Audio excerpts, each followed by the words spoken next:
Right, so I went ahead and filled in those cracks, letting it settle a bit, and then I'm gonna sand it down and hit it with that epoxy again. So we'll see. This should correct it, no issue, and then go from there. All right, there's a little update on the steering wheel part of the video.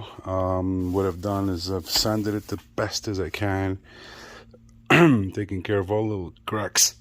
Excuse me, little cracks and pinholes and whatnot. So what I'm going to attempt doing now is going to give it another layer of this high build primer, okay, and go from there. I'm going to hit it first with some plastic adhesion promoter. So very important. I like SEM products. I'm not doing any publicity for them or whatnot, but it's my go-to product. So I'm going to hit it all over, top side, bottom side, and going to give it a light little coat of this guy and sand it all again, and she should be ready for sealer. I got myself some sealer as well. And then finally painting. I've been at this steering wheel for God knows how long. All right, back again here. Just finished spraying this baby. Sprayed it all over underneath, and gonna be getting ready to sand her down again. There's some places here that it's just a little bit of kind of overspray, whatever. But she seems to be drying really nice, and I'm gonna sand her down, and then we hit it with the sealer, and then finally paint it black. I just can't wait. So I'm gonna be hitting this right now with about 320 grit, going over it again and again and again, making sure that everything is smooth and flat, and there's no pitting, no pitting. No pinholes or cracks or anything like that. No waves, no imperfections. She seems to be looking beautiful. Look at that, like brand new, already hit the stage. So, all right, this is how it's looking like after the surfacer primer. All sanded. Ready to take care of everything. It's like no defects, nothing. No pitting. Zero. So this is how she's looking like. So I'm going to be sealing this and then painting it hopefully tomorrow. There you have it. My steering wheel off my 68 Charger restored. This thing was no, it wasn't a big mess, but it had some scratches and whatnot. But I took care of it. There you go.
Okay, now this is what she looks like when she's all sealed.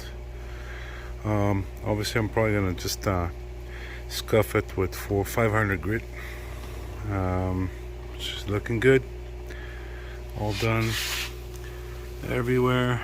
As you can see, no damage, no nothing, just some see, is that a pinhole there? It looks like a pinhole. That looks like another pinhole. Probably gonna cover those with some spot putty, and give it one nice little scuff, and she's good to go after that. And I found another little, I don't know if that's a pinhole or not, but we'll check that out. So there you have it. Nearing the final stage. Once this is all scuffed and everything, then it's on to the painting with high gloss black, trying to get the original color, and then be reassembling it.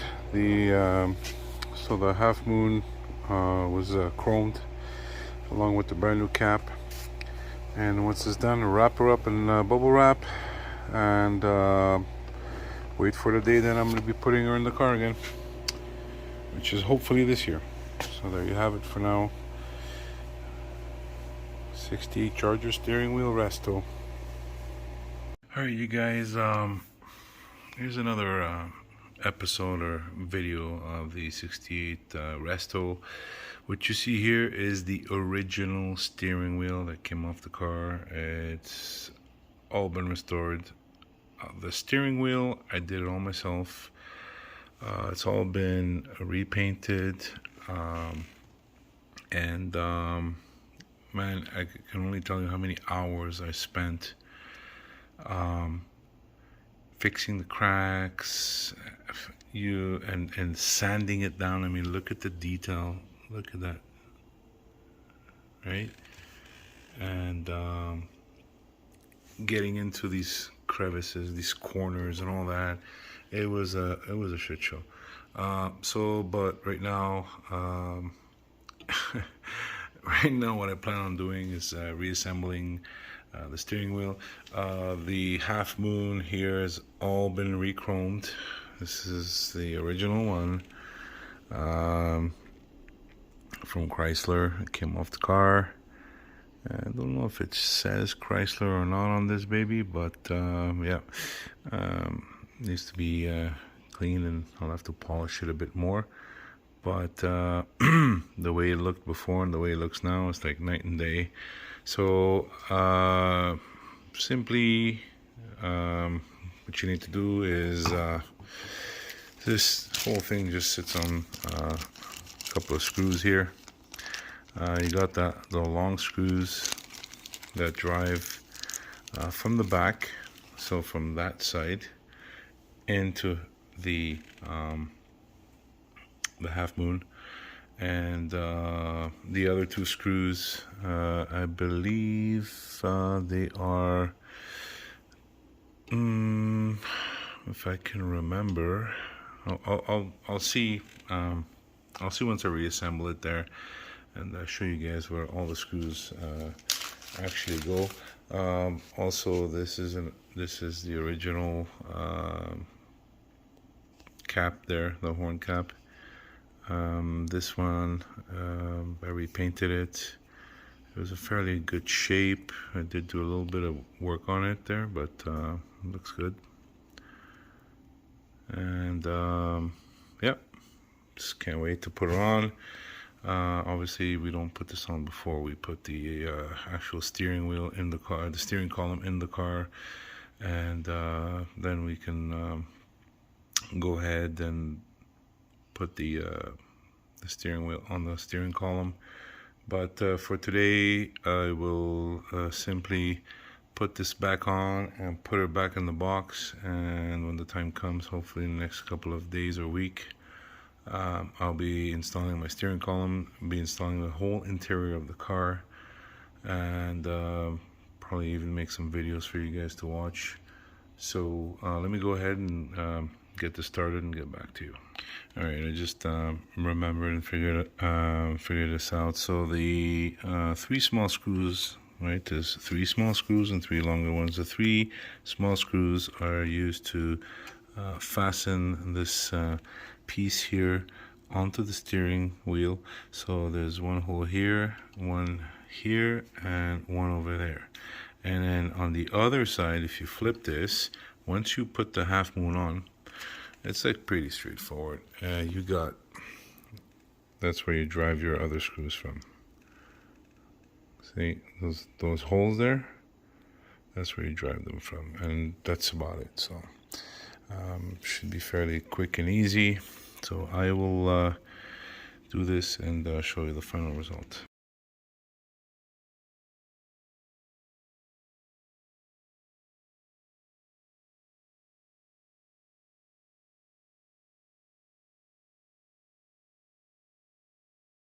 Alright, you guys, I'm back here. Made a little bit more sense now as I looked at some of the pictures that I had taken before. The 3 long screws that I was mentioning before, they drive through the holes on this plate here. And then this is how it's supposed to be lined up. So assuming that you have the steering wheel facing downwards, the little horn pin there, let me show you. This little horn pin where you connect your electrical here, where contact is made when you push the horn, goes right here down on the bottom. So there's like a flat piece, right? You see, it's not a complete circle, it's flat. This is downwards, right, on your half moon. Next, once you've done that, you run the cable through this little space right here, and you plug this wire here, you plug it onto there, and the 3 little screws are ran once you have coupled this here. The 3 little screws go into these holes, 1, 2, 3, and they bolt onto the holes there that you see right here. 1, 2, and 3. That's it, you know. And other than that, make sure that so I've painted the bottom part of it. In order to have a contact, you need to maybe sand off wherever you're going to be placing it. So if you're right here, this guy right here, you want to have contact, right, with the this wire. So I'm assuming that you need to have bare metal, right? So I'll test it with and without. I don't think so, but who knows? So let me put that on and go from there. So I'll be right back. Okay, so reassembled it all, and this is the result.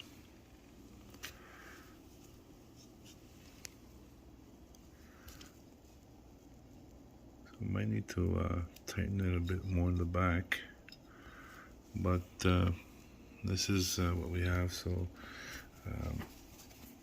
in the end, you just put this little cap on here, twist it on, and voila.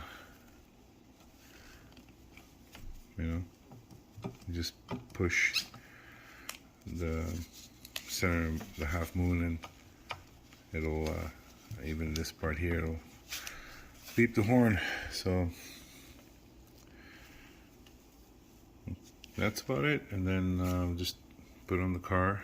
Obviously this needs to come off before, and to drive it through the notch here and bolt it onto the steering column, and then everything is done. So that's about it. Thanks for watching. Hope this helped.